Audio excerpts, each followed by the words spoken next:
Hello everyone, and welcome to Cinema Show Talk, where today we're going to be talking about one of the most fascinating and captivating types of characters in all of entertainment, the anti-hero.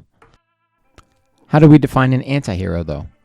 Anti-heroes are characters who possess traits that deviate from traditional heroism, yet they still evoke sympathy or empathy, admiration, or even love from the audience. They are often conflicted, flawed, or morally gray, and they challenge our perceptions of right and wrong. I'm going to show you 3 examples of anti-heroes from 3 different shows that I've really enjoyed. They're newer shows, so you should be familiar with them, and you're definitely familiar with their characters.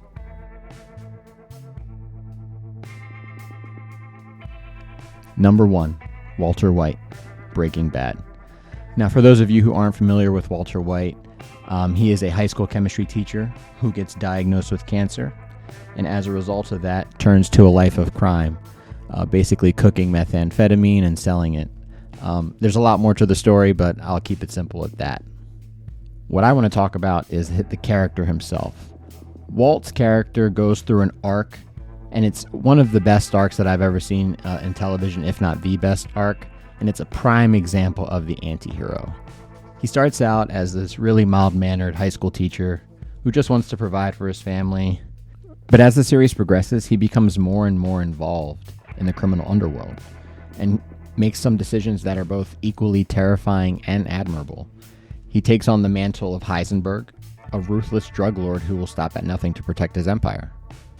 One of the key moments, though, that showcases Walter's evolution into a true anti-hero is the infamous Ozymandias episode, where he crosses an incredibly deep moral line in order to save his wife and children.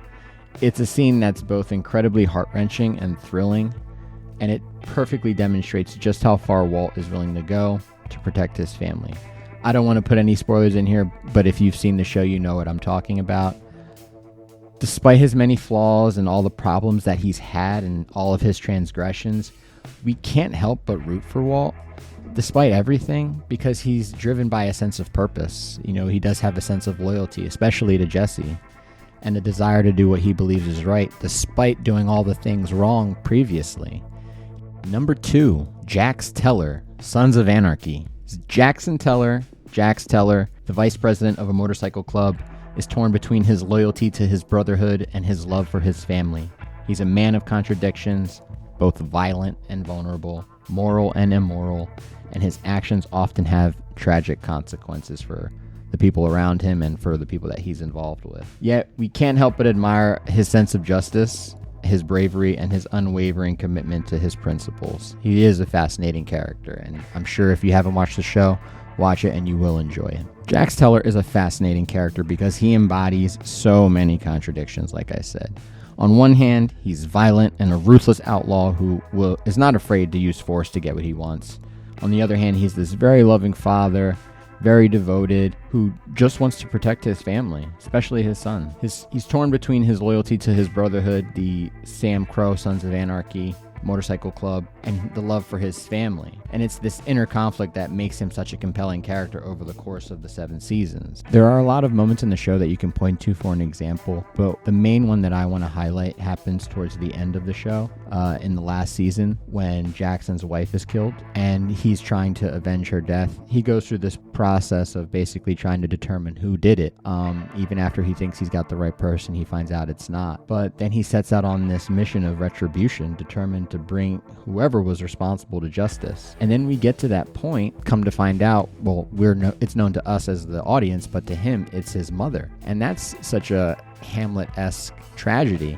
Your mom killing your wife and then thus being forced to kill your mom out of what you feel is, devotion to your family and a loyalty to your family. That's incredibly difficult to deal with. But Jax does what I feel the character would do in that moment. And so, it all plays out in a way that's sort of unexpected. But then when you think about it, he has gotten to a point where he had committed himself so much to this family and to their future together that having that taken away from him, he was just at a point where he could no longer see his mom in that light anymore, and thus forcing, his hand. Despite all his flaws and moral ambiguity, though, we cannot help but root for Jax. I mean, he's an incredibly driven person, driven by a strong sense of justice, loyalty, and desire, like I said, to do what he believes is right. But he is an incredibly captivating character and a true testament of the power of the anti-hero. Number 3, Frank Underwood, House of Cards. Frank Underwood from Netflix original series House of Cards is a prime example of an anti-hero in contemporary television. He's a career politician, and he will stop at nothing, and I mean nothing, to achieve his goals. He will break the law, he will compromise his ethics, he will kill people. I mean, he does everything slimy and sneaky under the book. He is a very complex and multidimensional character, and everything he does, in some degree, seems like it blurs the line between good and evil. Even if he's doing something good, it feels like he's doing something bad. Frank's rise to power is the central focus of the show, and he uses his charm and charisma and ambition to manipulate his way to the top. I mean, he manipulates everyone. He is not afraid to get his hands dirty. He will blackmail, he lies, he even murders, like I said, to get what he wants when he pushes Zoe off that train platform. He is a ruthless operator, and he's not afraid to take risks. I think that's one of the main things about his character. He will take the risk to get the reward. And he's a master at playing all the political games involved. And despite his often questionable actions, he's, like I said, he's extremely charismatic, and he is a very magnetic character. He's incredibly intelligent, very witty. He's very sharp, and you get that throughout his interactions in the show. And he just figures out a way to outmaneuver everybody, whether it's a fellow senator, whether it's someone else in Congress. It's just he'll figure out a way to get under their skin and get the dirt that he needs to essentially come out on top. And what's funny about his character is he doesn't do a lot of good stuff. A lot of the things that he does throughout the show you would almost consider villainous, but you wouldn't consider him the villain. He's just a rather complex character who lives in this gray area between good and evil, in that political spectrum where it's like, well, they're technically both doing bad things, but what's the better of the bad things? But I think the primary example that really shows the anti-hero behavior is the rise to VP of the U.S. When he does this, it involves blackmail, it involves manipulation, it involves murder.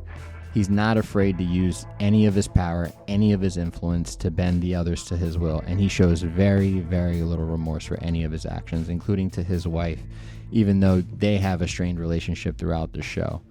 Despite this, though, audiences are incredibly drawn to Frank because he is charismatic, he is quick-witted, he is cunning, and he is incredibly intelligent. He's not a hero, but he's not the villain either. He's something in between, and this makes him very, very fascinating.